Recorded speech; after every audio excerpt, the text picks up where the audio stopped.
नमस्कार मंडळी, हा माझा पहिला ब्लॉग आणि तो पहिला ब्लॉग करतोय आमच्या क्लासमधील सुहानी मॅडम यांच्या घरी महालक्ष्मी आणि त्यांच्या कॉलनीतला गणपती बाप्पा बघायला जायची. आम्ही 8 जण आहोत आणि हा फोटोशूट चालू आहे आणि एका गाडीवर 4 आणि दुसऱ्या गाडीवर 4 असं आमचं ठरलं आणि आम्ही निघाल्याच्या नंतर आधी व्हिडिओ शूट केला रितेशने, कारण तो पण ब्लॉग करतोय आणि बाईकवर पण ब्लॉग चालू आहे. श्रद्धा मॅमने थोड्याशा 2-4 पोस्ट दिल्या. रस्त्यात आम्हाला बहेरजीचा गणपती बाप्पा लागला. तिथून पुढे निघालो आणि महाराजांचे दर्शन झाले आणि मान अशी ताट अशी उभी टाकली राजांचा प्रतिमा पाहून.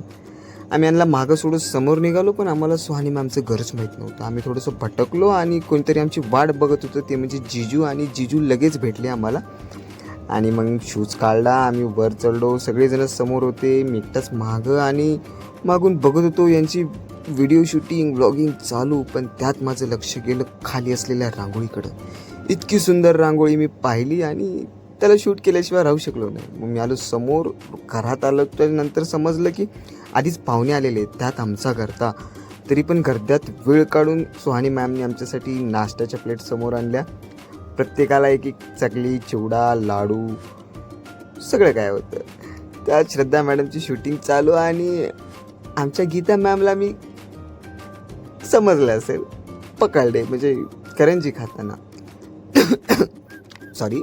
त्यात सायलीला प्लेट न दिल्यामुळे ती थोडीशी चिडली. माझ्या बहिणीने मलाच नाही दिले. मग सुहानी मॅमला आम्ही थोडंसं सांगितलं आणि मग दोघींचं मिटलं. लाडू, बुंदी, चिवडा खाऊन शांतता झाली आणि मॅमला मी पुन्हा चकली खाताना पकडले. त्यानंतर महालक्ष्मीच्या दर्शनासाठी सगळेजण निघाले. आधी नाश्ता केला, नंतर दर्शनाला गेले. पण गर्दा असल्यामुळे मी विचार केला की बाहेर जाऊन बाहेरच्या वातावरणात थंडी हवा खाव आणि मग रिटर्न येऊन दर्शन घ्यावं. त्या हवा खाऊन झाल्याच्या नंतर मी दर्शनाला आलो. इतकी छान रांगोळी, इतकी छान सजावट. पण त्यानंतर मी मातेचं दर्शन घ्यायला फोन खाली ठेवला. ही शूटिंग नंतर केली मी दर्शन घेतल्याच्या नंतर, कारण माझा व्हिडिओ करायला कोणी नव्हते. सगळे दर्शन करून खाली गेले होते आणि मी हवा खात बसलो होतो. वापस येताना पुन्हा रांगोळी दिसली, रांगोळी पाहिली. जिजू इथं उभे होते आणि सगळेजण खाली वाट बघत होते, कारण आम्ही जाणार होतो गणपती बाप्पाचं दर्शन घ्यायला. मी खाली आलो. खाली येण्याआधी मला सुहानी मॅम दिसल्या, इतका छान लुक. तर त्यांचा एक छोटासा व्हिडिओ केला. मग खाली आलो. खाली आल्याच्या नंतर बूट पायात घातला आणि आम्ही निघालो बाप्पाच्या दर्शनाला. बघा घरची फॅमिली कशी चालली, बहिणी आणि जिजू तिघजणं सोबत. त्यात गीता मॅम समोर. दर्शन नंतर आधी फोटो.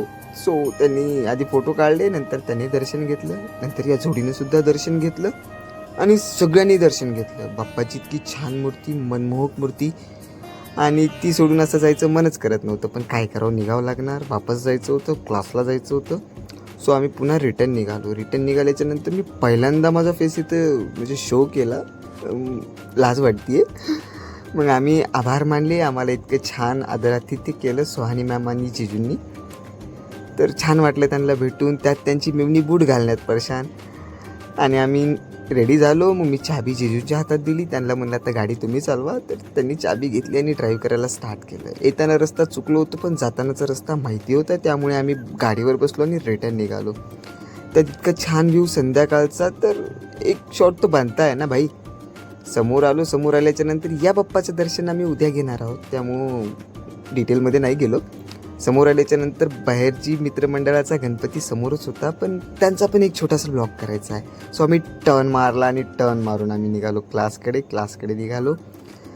आणि निघाल्याच्या नंतर किड डान्स इन्स्टिट्यूट आला आणि आमची गाडी थांबल्याच्या नंतर आम्ही वाट बघत होतो बाकीच्या चौघींची, आणि त्यांची एंट्री झाली. मॅम इतक्या रागात होत्या की त्यांनी गाडी अशी रितेशच्या अंगावर घालणार, पण रितेशने गाडीला असं पकडलं आणि त्या श्रद्धा मॅडमचा ब्लॉग पण कंप्लीट झाला होता. बाय बाय मित्रांनो, सी यू.